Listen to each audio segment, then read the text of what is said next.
यदि आप ब्रह्मचर्य नहीं हैं तो आप में स्वाभाविक ये कमियां जागृत होंगी जो अध्यात्म में चलने ही नहीं देंगी। ब्रह्मचर्यहीन के लक्षण, जिन्होंने ब्रह्मचर्य का नाश किया है, अपने आप जांच लेना। उसके अंदर बार बार काम पीड़ा जागृत होगी, उसका विचार कामाशक्त होगा, पहला लक्षण। बस उसकी बार बार वृत्ति काम की आएगी, बार बार पीड़ा हृदय में काम भोग की प्रेरणा देगी। वो इतना असमर्थ होने लगता है कि आंख मिला के बात करने की भी हिम्मत नहीं रह जाती उसमें। हर समय उसके अंदर एक हीनता सी छा जाती है। वो बहुत चालाकी से अपने को छुपाना चाहता है, झूठ बोलता है, थोड़ी ऐंठन भी दिखाना चाहता है कि मैं कुछ हूं, पर अंदर से खोखला हो जाता है। ये दुर्गुण उसके अंदर जागृत होते हैं जो ब्रह्मचर्य का नाश करता है। उसके चेहरे में प्रसन्नता कभी झलक ही नहीं सकती, दुखी व उदास, जो ब्रह्मचर्य का नाश करता है। देखने से इस बदसूरत नजर आने लगेगा, चाहे जितना गोरा हो, चाहे जितना ऊपर से चिकनाहट लगाए हो, लेकिन उसके कपोल और नेत्र बदसूरत होंगे। चिकनाहट से मतलब नहीं है, एक आकर्षण होता है भागवतिक, वो उसमें नहीं होगा। स्वभाव बड़ा ही रुक्ष होगा, कड़ुआ होगा, बहुत ही हल्के स्वभाव का आदमी होगा। विश्वसनीय तो हो ही नहीं सकता, कामी पुरुष विश्वसनीय नहीं होता।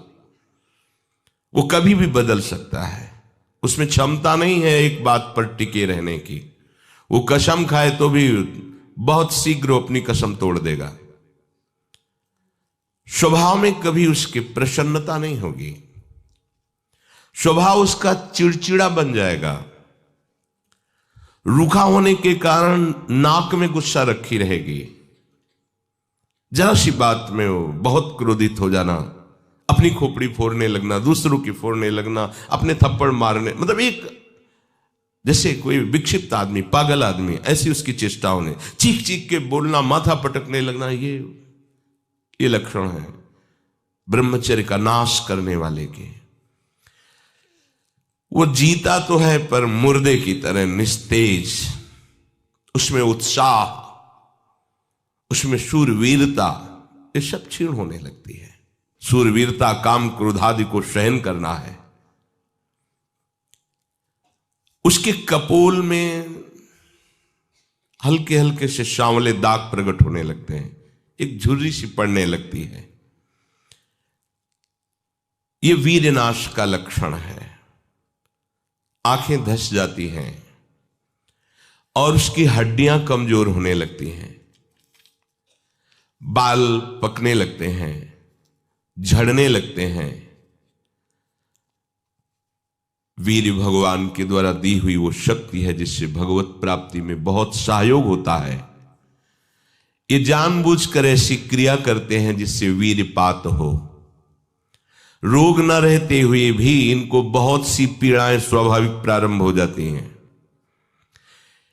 जर्जर, दुर्बल, भागवतिक कामों में निरुत्साह, भजन करना, परिक्रमा करना, समय से उठना, समय, ये सब उत्साहहीन होते हैं।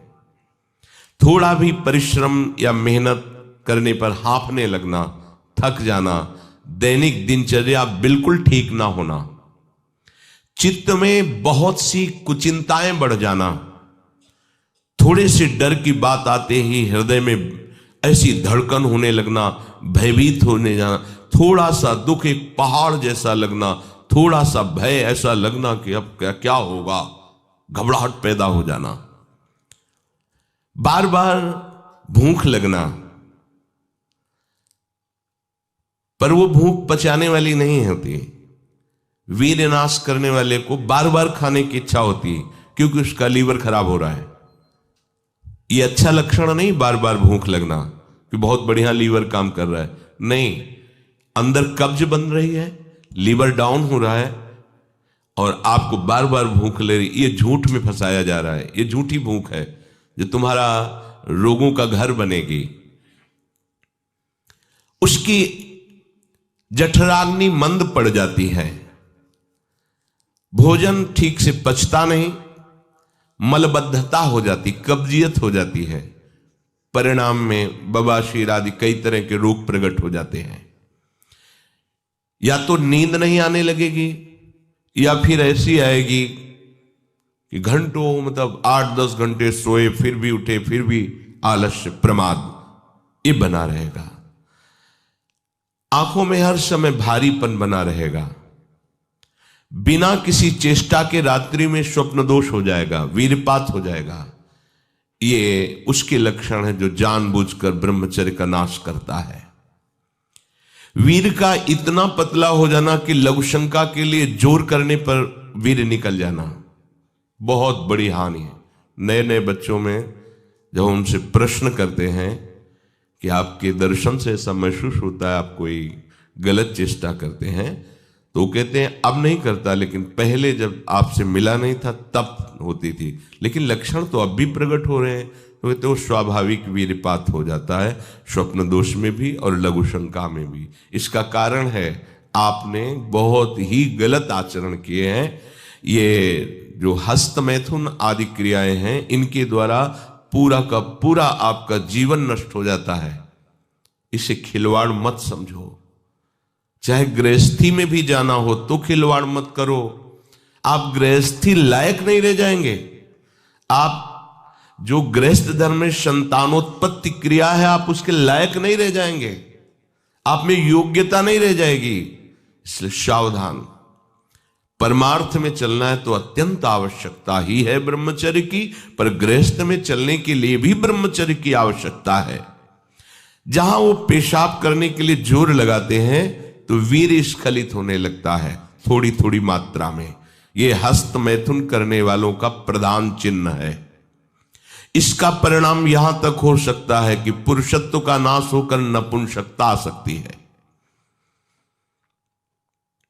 हाथ पैरों के जोड़ पर बिना किसी कारण के दर्द होना, कमर में, गांठ में, जहां संधियां हैं, अस्थियों का जोड़ है, वहां दर्द होने लगना।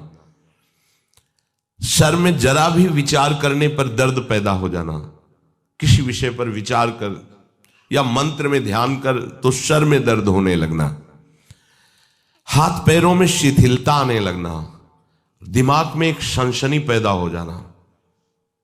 कानों से शाय शाय शब्द सुनाई देने लगना। नाटक, उपन्यास और गंदी बातें, अश्लील चित्र देखने में बड़ी रुचि हो जाना। सावधान होकर श्रवण करें। भगवत मार्ग के उपासक हैं, कुछ उपासकों में जो बाहर अनुशासनहीन होकर के रह रहे हैं और उनके पास स्मार्ट मोबाइल क्या कहते हैं वो है, तो वो लोग कभी ऐसी गलती ना करें, सर्च करके ऐसे दृश्य ना देखें, नहीं तो तुम्हारा ऐसा नाश होगा कि तुम इस बात को किसी भी साधन से पूर्ण नहीं कर पाओगे। एक बार मछली की क्रीड़ा देखने पर शौभरी जैसे महात्मा कामाशक्त हो जाते हैं। एक बार वैश्या के साथ ऐसा कृत्य देख करके अजामिल जैसा संयमी ब्राह्मण भ्रष्ट वैश्यागामी बन सकता है। और आप देश विदेश की ऐसी गंदी फिल्में, गंदी बातें देखकर आप अपने को संयमी रख सकते हैं? क्यों आप अपना नाश कर रहे हैं? क्यों आप अपने शत्रु बन रहे हैं? उपासक समझता है कि कोई जानता नहीं है, लेकिन तुम जिसको जानने के लिए चले हो वो तो तुम्हें जान रहा है ना। वो कैसे तुम्हारे सामने आएगा? कैसे तुम्हारे मुख में नाम चलेगा? कैसे हृदय में भगवत प्राप्ति का उत्साह रह जाएगा यदि आप ऐसा? उपासक को नाटक, उपन्यास, सिनेमा, अश्लील चित्र, गंदी पिक्चरें बिल्कुल नहीं। क्यों अपना नाश कर रहे हो?